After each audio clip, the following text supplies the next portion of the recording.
इत्तिकाफ़ एतकाफ़ क्या है।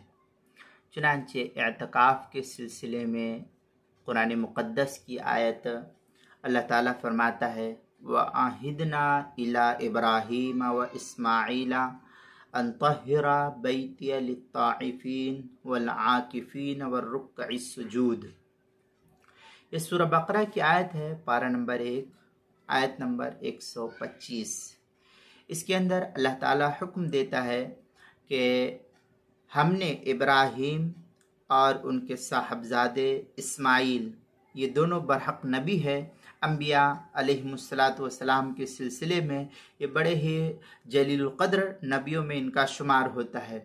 चुनांचे दोनों बाप बेटे बड़े ही जलील क़द्र नबी है। अल्लाह ताला कहते हैं कि हमने इब्राहीम और इस्माइल अलैहिमुस्सलाम को हुक्म दिया कि वो दोनों यानी बाप बेटा दोनों मिलकर के मेरे घर को पाक साफ करे। मेरे घर से मुराद खाने खुदा बैतुल्ला है। किसके लिए साफ करे? तवाफ़ करने वालों के लिए, और दूसरे इत्तिकाफ़ करने वालों के लिए, और तीसरे रुकू और सजदा करने वालों के लिए।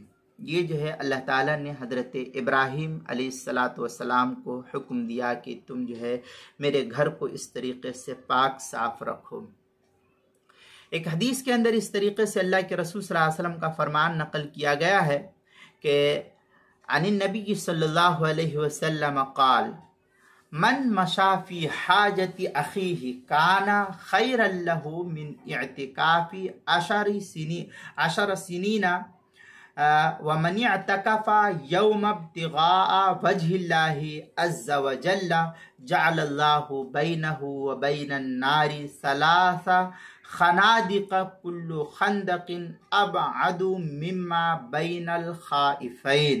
ये तबरानी के अंदर ये रिवायत नकल की गई है। तबरानी और मुस्नद हाकिम के अंदर जय्यद सनद के साथ है।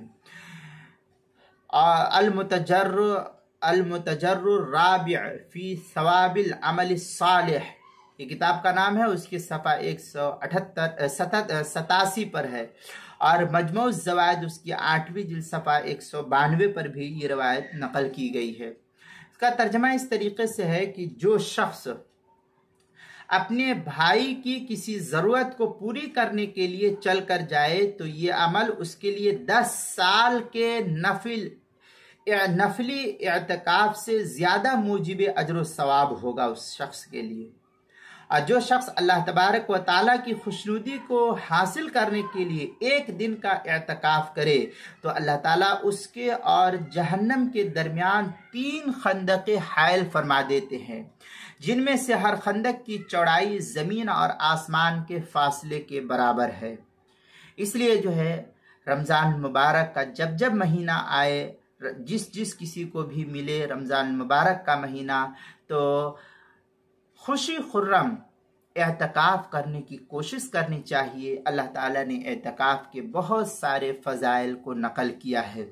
चुनांचे अल्लाह ताला ने जो ये कहा कि हमने इब्राहीम और इस्माइल को हुक्म दिया अलैहिमुस्सलातु वत्तस्लीम कि तुम हमारे घरों को पाक साफ रखो, इत्तिकाफ़ करने तवाफ़ करने वालों के लिए, इत्तिकाफ़ करने वालों के लिए।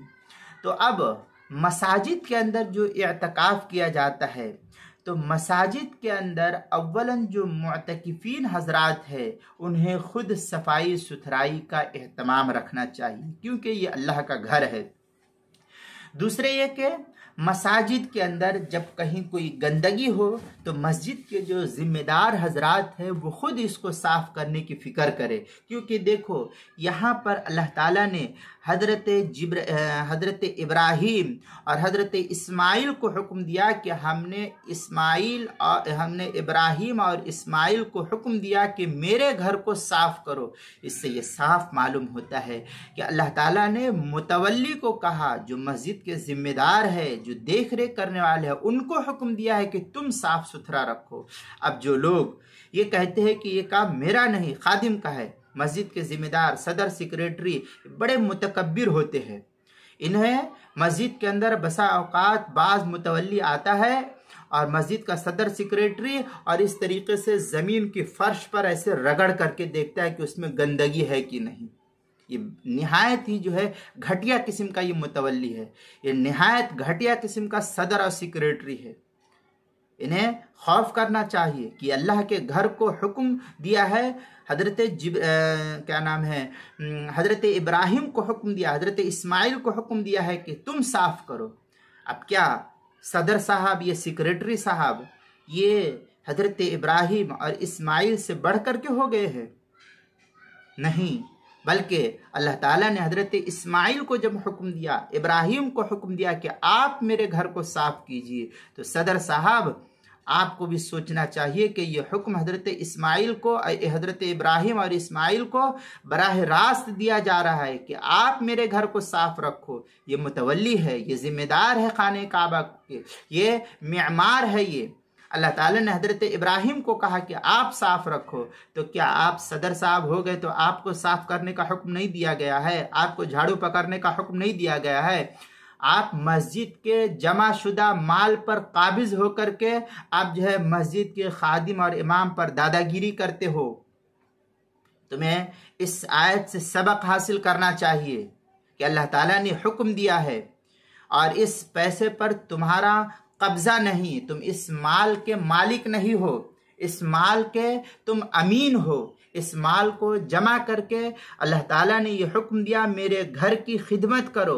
अब तुम जो है इसी पैसे को, जो मस्जिद का पैसा है, वक्फ शुदा माल है, इस वक्फ शुदा माल को तुम यही खादिम और मुअज्जिन पर खर्च करते हो, लेकिन और यहीं से ये मिला हुआ माल है और तुम इसके ऊपर दादागिरी करके खर्च करते हो, उनको उल्टा सीधा करते हो और इस तरीके से ज़मीन आकर के देखते हो कि साफ है या नहीं। मैंने बहुत सारे सदर को देखा, सेक्रेटरी को देखा कि मस्जिद के अंदर आते हैं और जमीन के फर्श पर इस तरीके से रगड़ करके देखते हैं कि ये जमीन साफ है कि नहीं। क्या कोई भी खादिम इस तरीके से झाड़ू लगाएगा तो उसके जर्रात जमीन पर रह नहीं सकते हैं? तो आप इस तरीके से देख करके उस खादिम को जलील और रुस्वा करने सोचते हैं। आप अपनी खैर मनाइए कि अल्लाह ताला जो है किस वक्त इस तरीके से आपसे इस खिदमत को छीन ले, ये कोई कह नहीं सकता है। मुझे याद है मौलाना अबू बकर गाजीपुरी दामत बरकातहुम, उन्होंने एक वाक़या नकल करते हुए कहा कि मैं बच्चा था उस वक्त, तो बच्चे से मुराद ये नहीं कि छोटा बच्चा था, बल्कि अभी जवानी की उम्र थी, तकरीबन 15 से 20 साल की उम्र रही होगी हजरत की, जब का उन्होंने वाक़या सुनाया कि एक सदर साहब ने जो है मस्जिद के अंदर मैं नमाज पढ़ाने के लिए कुछ थोड़ा सा वक्त इधर उधर हो गया आगे पीछे, तो सदर साहब ने मुझे यहाँ से इस तरीके से गर्दन को पकड़ा, यहाँ ये समझिए गर्दन को पकड़ा और इस तरीके से धक्का देकर के कहा कि चलो नमाज पढ़ाओ। अब बताओ उस वक्त नौजवान आलिम दीन और इमाम के साथ इस तरीके से बदतमीजी। कहते हैं मौलाना कि मैं नमाज पढ़ाने के लिए तो खड़ा हुआ, इसमें कुछ थोड़ा सा ऊंच नीच हो सकता है मुझे बोलने में, लेकिन उनका मजमून जो था वो इसी तरीके का मजमून था जो मैं आपको बतलाना चाह रहा हूँ। चुनांचे मौलाना अबू बकर गाजीपुरी कहते हैं कि मैं नमाज पढ़ाने के लिए खड़ा हो गया। अब नमाज पढ़ाना तो मेरा हक है। मैं जब नमाज पढ़ाने के लिए खड़ा हुआ तो सूरह बकरा को शुरू कर दिया। अब लंबी हो गई। अब जब लंबी हो गई तो मौलाना अबू बकर गाजीपुरी दामत बरकातहुम कहते हैं कि इस तरीके से मैं नमाज को, बड़ी लंबी हुई क्योंकि वो नमाज मेरा हक था, तो मैंने भी, जवानी की उम्र थी, मैंने भी चिढ़ करके, समझिए कि जोश में आकर के नमाज को लंबी कर दिया। अब जब मैंने नमाज को लंबी कर दिया, नमाज हो गई, तो मुझे फिर गर्दन पकड़ के इस तरीके से और फिर मुझे कुछ उल्टा सीधा बोले। अब वो क्या बोले उन्होंने उतनी तफसील नहीं बयान की।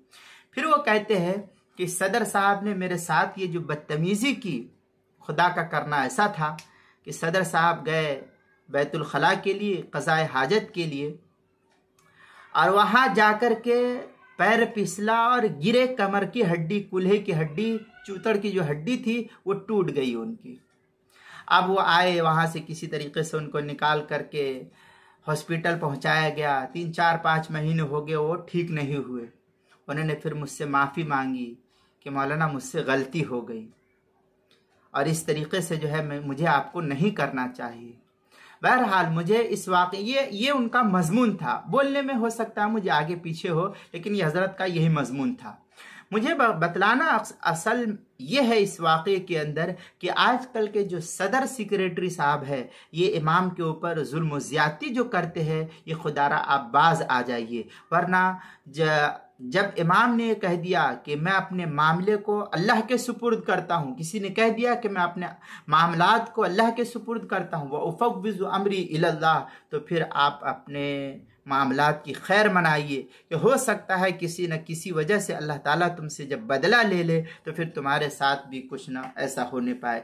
मैंने बहुत से मसाजिद के अइम्मा को देखा। एक हाफिज साहब कहने लगे कि आजकल के मस्जिद के सदर सेक्रेटरी ये अपने आप को मसनूई खुदा नऊज़ुबिल्लाह समझने लगे हैं और इस तरीके से जालिमाना रवैया इमाम के साथ अपनाते हैं कि अल अमान वल हफीज़। इसलिए सदर साहब आपको भी समझना चाहिए कि मरने के बाद जो है अल्लाह ताला ये नहीं पूछेगा कि तुमने मस्जिद की खिदमत की कि नहीं की, लेकिन किसी के साथ जुल्म ज़्यादती की है, इसका बदला हिसाब व किताब आपको देना है। इसलिए मैं सदर साहब से कहता हूँ कि शरीयत के जाहिल सदर मस्जिद का हो, ये बहुत ही अफसोस की बात है। और उसके बाद दड़कटा दड़मुंडा जो है सदर सेक्रेटरी हो, ये फासिक शख्स है। मैं तो कहता हूँ ये फासिक है। ये दारुल उलूम देवबंद के फतवे में भी लिखा हुआ है कि मस्जिद का सदर बाशरा होना चाहिए। दड़कटा और दड़मुंडा अगर कोई शख्स मस्जिद का सदर सेक्रेटरी बनता है तो ये फासिक शख्स है, ऐसे शख्स को हटा देना चाहिए मस्जिद की सदारत से या सेक्रेटरी से। तो जो लोग मस्जिद की सदर सेक्रेटरी बन करके जुल्म ज़्यादती करते हैं आइम्मा पर और खुद्दाम पर और मुअतकिफीन पर, मुझे इसलिए ये बात कहने की ज़रूरत पड़ी कि मैं देखता हूँ बहुत से मुअतकिफीन हजरात के साथ मस्जिद के सदर सेक्रेटरी बहुत ही नारवा सलूक करते हैं और उम्र की कैद लगा देते हैं कि इतनी उम्र के लोग एतकाफ में नहीं बैठ सकते, ये नहीं कर सकते, वो नहीं कर सकते। मैं कहता हूं कि 350 दिन, साल के 360 में से 350 दिन आपके पास है, 10 दिन सिर्फ मुअतकिफीन का है। इसलिए 10 दिन खुले तौर पर उनको इबादत करने की तरगीब दीजिए, उनको आमाल की तरगीब दीजिए, उनके साथ जुल्म ज़्यादती या रोक टोक का मामला नहीं कीजिए। देखो अल्लाह ताला ने कोई कैद नहीं हजरत इब्राहिम को लगा करके कहा कि 25 साल की उम्र का हो तभी आ सकता है या 20 साल की उम्र का हो तभी वो आ सकता है, बल्कि क्या कहा कि मेरे घर को तवाफ करने वालों के लिए और एतकाफ करने वालों के लिए पाक साफ कीजिए। किसको हुक्म है? इब्राहिम अलैहिस्सलाम को, इस्माइल अलैहिस्सलाम को। इसलिए अगर आज का कोई सदर सेक्रेटरी कोई उम्र की कैद लगाता है मुअतकिफीन के लिए तो ऐसा सदर सेक्रेटरी जो है गुनहगार है, फौरन इन्हें तौबा करनी चाहिए और इस सिलसिले में माफ़ी मांगनी चाहिए कौम से। इसलिए कि ये अगरचे ये नावाकफियत की बिना पर ऐसा हुआ है और बहुत सारे उसूल और ज़वाबित जो मस्जिद के सिलसिले में लगाया जाता है, ये बहुत ही गलत बात है, क्योंकि ये अल्लाह का घर है। अल्लाह के घर में बहुत ज़्यादा सख्त कानून का बनाना ये उसूल शरअ के ख़िलाफ़ है। इसलिए जिन मसाजिद के अंदर लोग बहुत ज़्यादा सख्ती करते हैं और लोग बहुत ज़्यादा जो है क्या नाम है मुअतकिफीन हजरात के साथ बदसलूकी करते हैं और उन्हें बेजा क़ुयूदात कि आधार कार्ड लेकर के आओ या पहचान पत्र लेकर के आओ, पैन कार्ड लेकर के आओ, वालिदैन को बुला करके लेकर के आओ या ऐसी वैसी चीज़ें लेते हैं, तो ये बिल्कुल उसूल शरअ के ख़िलाफ़ है। कोई उम्र की क़ैद नहीं, खाने खुदा में कोई उम्र की क़ैद नहीं है। कोई जो है हर कोई आ सकता है, मस्जिद के अंदर एतकाफ़ कर सकता है। हाँ, उन्हें फजूल लग़वियात से बचाना ये मस्जिद के ज़िम्मेदारों के लिए ये ज़रूरी है कि ऐसे आलिम को लगाया जाए जो उनकी तरबियत हो सके 10 दिन और उनकी जहन साजी की जाए और उनकी तरबियत की जाए। क्यों? इसलिए कि हज़रत इब्राहिम अलैहिस्सलाम को ये हुक्म है कि आप जो है तरबियत कीजिए, आप जो है मस्जिद की सफाई सुथराई का हुक्म दीजिए, आप जो है मस्जिद की सफाई सुथराई कीजिए। और इसी ज़िम्न में चूंकि आप नबी है तो नबी होने की हैसियत से आपके जिम्मेदारी कौम की भी बनती है कि आप कौम की भी तरबियत कीजिए। इसलिए मस्जिद के जो जिम्मेदार हजरात है वो ऐसे आलिम को वक्तन फ़वक्तन बुला करके इनके दरमियान बातचीत कराए ताकि जो है इनकी तरबियत भी होती रहे।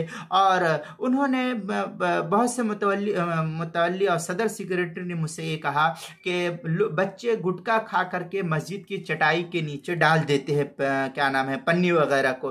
तो देखिए, पहला तो ये हुक्म है कि हम उनको प्यार और मोहब्बत से समझाने की कोशिश करें कि प्यार और मोहब्बत ही से इस मसले का हल है, कि प्यार और मोहब्बत से उन बच्चों को अगर रोका जाए और कहा जाए ये अल्लाह का घर है, इस घर के अंदर इस तरीके से गंदगी करना ये मुनासिब नहीं है। लेकिन आप डांट डपट करें ये इस सिलसिले में मुनासिब नहीं है। अगर वो गंदगी करते हैं, गुटखा या सिगरेट या जो भी कुछ करते हैं, तो आप उनको प्यार और मोहब्बत से समझा करके बाहर जो है उनको कहिए कि इस तरीके से आप खाने की कोशिश करें। मस्जिद ये अल्लाह का घर है और इसके अंदर बदबू रहती है और बदबू वाली चीज़ों से मस्जिद के अंदर जो रहने वाले फरिश्ते हैं ये दूर हो जाते हैं। इसलिए इस गंदगी को यहाँ नहीं करना चाहिए। बाहर सूरत अगर कोई आदमी करता है और कोई गंदगी फैलाई जाती है तो फिर ये हुक्म मस्जिद के मुतवल्ली को है कि आप जो है इस मस्जिद की सफाई सुथराई कीजिए। ये खादिम को हुक्म नहीं है, इमाम को हुक्म नहीं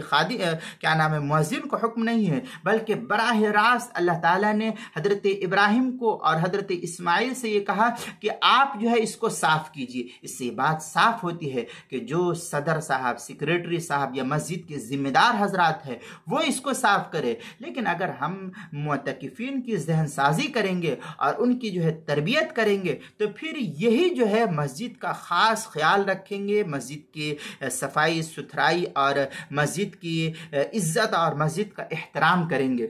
और इसी सिलसिले में ये कि लोग कहते हैं कि मस्जिद के अंदर मोबाइल पर बातचीत करते हैं तो ये व्हाट्सएप पर खोल के रखते हैं या इंटरनेट वगैरह। तो देखिए, इस सिलसिले में फुक़हा ने ज़रूरी बात को मस्जिद के अंदर करने की इजाज़त दी है कि अगर कोई आदमी मस्जिद के अंदर ज़रूरी बातें करता है तो उसको इसकी इजाज़त है कि वो मस्जिद के अंदर ज़रूरी बातें कर सकता है। अब अगर कोई बच्चा मस्जिद के अंदर मुअतकिफ है और मस्जिद के अंदर एतकाफ़ करने वाले हैं और इस सूरत में एतकाफ़ करने की सूरत में अगर वो कोई गुफ्तगू करता है अपने वालिदैन से या किसी और से तो मुख्तसरन बातचीत करके वो फ़ौरन फ़ोन को रख दे। लेकिन बच्चों को भी इस सिलसिले में ख़ासी हिदायत की जाए अब उनके वालिदैन की तरफ से कि देखो व्हाट्सअप या ट्विटर या फेसबुक या इंस्टाग्राम या नेट वगैरह को मस्जिद के अंदर नहीं चलाना चाहिए। इससे जो है फहाशी आती है और हमारे आमाल जो है बर्बाद हो जाते हैं इस सिलसिले में और ये लग़वियात के अंदर शुमार होगा और इस तरीके से जो है हम गुनहगार होंगे। और हम एतकाफ़ में बैठे हुए अल्लाह के घर के अंदर है तो इन चीज़ों से परहेज़ करना चाहिए। ये अबस और बेकार चीज़ है, इससे अल्लाह ताला ने हमको मना किया है। बहर सूरत बहुत सारी बातें हैं इस सिलसिले में वो और मसाइल है, वो मसाइल मैं आगे इंशाअल्लाह बयान करता रहूँगा। लेकिन जो लोग मस्जिद के अंदर क़ुयूदात लगाते हैं मुतकिफ़ीन के लिए, ये क़तई तौर पर इसकी कोई इजाज़त नहीं है शरीयत में। ये मुतकिफ़ीन के लिए इजाज़त नहीं है, मुतकिफ़ीन को इस तरीके से रोकना इजाज़त नहीं। हाँ, अगर कोई मस्जिद के सिलसिले में खुराफात पैदा करे या ये कि मस्जिद के माहौल को बर्बाद करे या और कोई ऐसी सूरत हाल पेश आ जाए जिससे मस्जिद को नुकसान पहुँचता हो तो फिर इस सूरत में ऐसे शख्स को जो ऐसा करता है उसी को रोकने की इजाज़त है, बाकी और किसी को रोकने की इजाज़त नहीं है। और अगर वो गंदगी फैलाते हैं तो उनको प्यार और मोहब्बत से समझा बुझा करके उनको इस गंदगी करने से रोकना चाहिए। लेकिन इस गंदगी की वजह से उनको कहा जाए कि तुम एतकाफ़ नहीं कर सकते हो, तुम्हारी उम्र 25 साल की नहीं हुई है, 30 साल की नहीं हुई है, 40 साल की नहीं हुई है, तुम एतकाफ़ नहीं कर सकते हो, ऐसा नहीं है। बल्कि ऐसा बाशऊर बच्चा जो खुद पाखाना, पेशाब और तमाम तर चीज़ों को समझता बूझता हो,